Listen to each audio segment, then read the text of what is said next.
Ferrari are entering the 2024 season with high hopes that the unpredictability and reliability issues from 2023 will be out of the window. However, considering the new driver's situation ahead of the 2025 season, the team would have quite some challenges to tackle, with the new car being pushed more towards what Leclerc prefers, and with Vasseur having to manage two very strong drivers who have everything to fight for ahead of the 2025 season. What should we expect from Ferrari in the first place? And more importantly, do they have what it takes to repeat the success from 2022 in the opening venue? One of the most important things that changed in the SF-24 is the drivability. More precisely, the car is now much more predictable and it acts exactly like the drivers would want it to. This was announced from Leclerc during the shakedown before the pre-season testing. And while the stats are still showing Ferraris behind Red Bull and more in the ranks of Mercedes, the data they collected from the pre-season testing speaks volumes about where they are moving towards.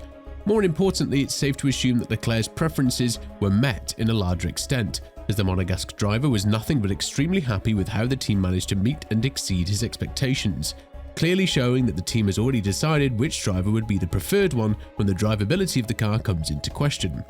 Elaborating on the car's performance in Bahrain during pre-season testing, one in which the last 2 days it was the SF-24 with the best lap times, although they do not matter as much as we'd hope, Leclerc went on to say, "In terms of drivability, the car is a lot better compared to last year. Last year, after the test, it was very difficult to push into a direction because we just didn't know what the car was doing. We would get into a corner and we didn't know whether we will have extreme oversteer or extreme understeer, which was a big problem. This year, the car's not like that, which is a better starting point. I think the drivability is going to help us in the long runs. I think that for tyre degradation, for race runs overall, we should be in a better place." A very important fact to mention here is that the SF-24 has notched the third best improvement on the car compared to the 2023 pre-season test, with 1.46 seconds on the green side. The only two teams that have had better improvements were Williams and McLaren, and while lots of factors determine these laps, it's worth mentioning that the step Ferrari made in 2024 is huge. The question is whether or not it's huge enough to put them on the highest step on the podium. And if we're to look at the onboards from Leclerc and Sainz, it's definitely visible that the car is reaping the fruits of all the work that's been done on the front end. The stronger and improved front wing enabled Ferrari to fix their tyre degradation issue, something they've struggled with massively during the race and something that prevented Leclerc from converting a lot of pole positions into race wins. But according to Vasseur, the car is on another planet when it comes to this issue in 2024. When talking about this, the Frenchman went into deeper detail, elaborating, "Last year we had a very difficult car to drive. It was quite inconsistent and very sensitive to external factors, such as, for example, asphalt and wind.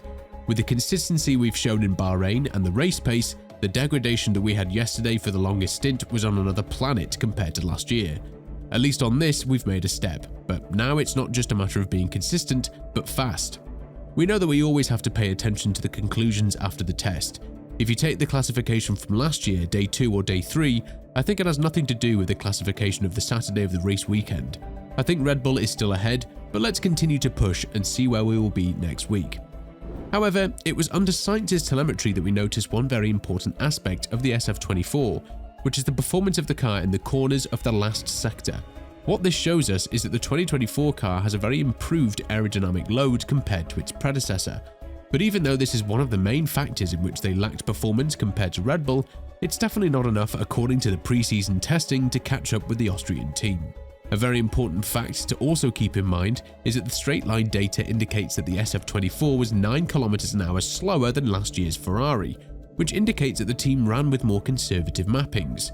This might add to the scenario that Ferrari could be hiding some performance for the upcoming race week in Bahrain. And more importantly, they were focused on the aerodynamic gains much more than the straight line speed, something in which they were one of the best teams on the grid last year. But nonetheless, Red Bull seemed to be the team to beat. But the gap isn't as big as you would originally think, because if we were to compare the race pace as well as the qualifying laps done in pre-season testing, Ferrari are undoubtedly very close to the fight with the Austrian team if the tyre degradation problem from last year is fixed. It's worth noting that Red Bull have noticed almost zero tyre degradation on Verstappen's car, but this could be because of the fact that the Austrian team didn't run the car with its full power. Nonetheless, Ferrari are around 0.2 of a second behind Red Bull in race pace simulation, with the bad news being that Mercedes is slightly ahead of them in this parameter. The good news in this situation that Ferrari's qualifying pace is much better compared to Mercedes. And while Red Bull is the team that's leading the charge here, the Maranello squad is following with the same deficit as they would be in the race pace conditions. 0.2 of a second. Here, Mercedes is not even in the top 3, and if they're out-qualified by McLaren, as the data shows, then they would have an extremely hard time in catching up to Ferrari with the small margin they've gained in the race pace conditions, something that is yet to be proven in the first race in Bahrain. But on the other hand, Ferrari have had a very unique situation they've had to deal with: the driver's competitiveness. So far, it seems like Sainz won't be involved in that much of a team's philosophies and the development of the car, as he himself said that Maranello's squad won't count on me so much, given the fact that he won't be part of them in 2025. It's natural to believe that Leclerc would be the preferred driver if any opportunity arises for Ferrari to be competitive for race wins, but to expect that Sainz would obey team orders would be a silly observation, as he would have to prove that he can deliver great results under pressure and fight for a new team in 2025. It is also very important to note that Hamilton stated the most important factor for his arrival in Ferrari lies in Fred Vasseur, the team principal of Ferrari.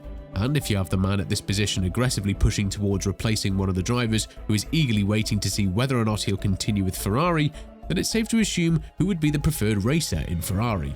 Obviously, the Maranello team didn't really put a lot of hope in Sainz, and again, comparing the head-to-head duels with Leclerc, you might see a legitimate reason as to why they wouldn't pass up on this lifetime of opportunity to sign the 7-time world champion.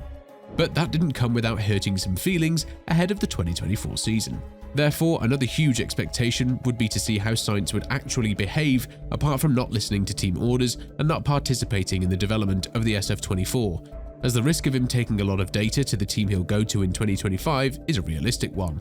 When talking about this matter in a further extent, the Frenchman went on to express the feelings he got after the most difficult call was made from his side, adding, "Like you can imagine, it wasn't the easiest call of my life.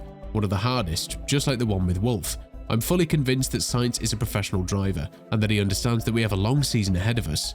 We had a long discussion, as you can imagine, but I will fully support Sainz. He is completely committed and we know that we have to do the job together. We are professionals." If you're in the position of Vasseur, you would want to utilise every possible troop back in the factory to prove Hamilton that he didn't make the wrong decision when joining them from 2025 onwards. But with Leclerc being dubbed as the next world champion from the vice chairman of Ferrari, it is highly inevitable to see him and Hamilton having strong fights once the 2025 season comes. Before that, Leclerc would have to make sure that he has everything under control compared to Sainz, and if we are to judge by proximate history, we would see that the head-to-head duels between the two teammates of Ferrari have gone heavily in the favour of the Monegasque driver.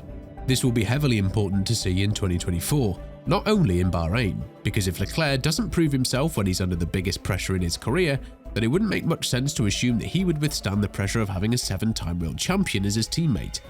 This would be heavily emphasised from 2026 onwards, because Ferrari is going to be expected to fight for the championship and nothing less.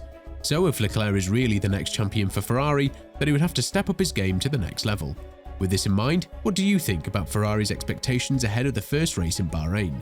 And more importantly, do you think that the sparks will fly as both of them will be driving under the every man for himself philosophy? Let us know in the comments below, and once you do that, make sure to click on the video that's appearing on your screen right now.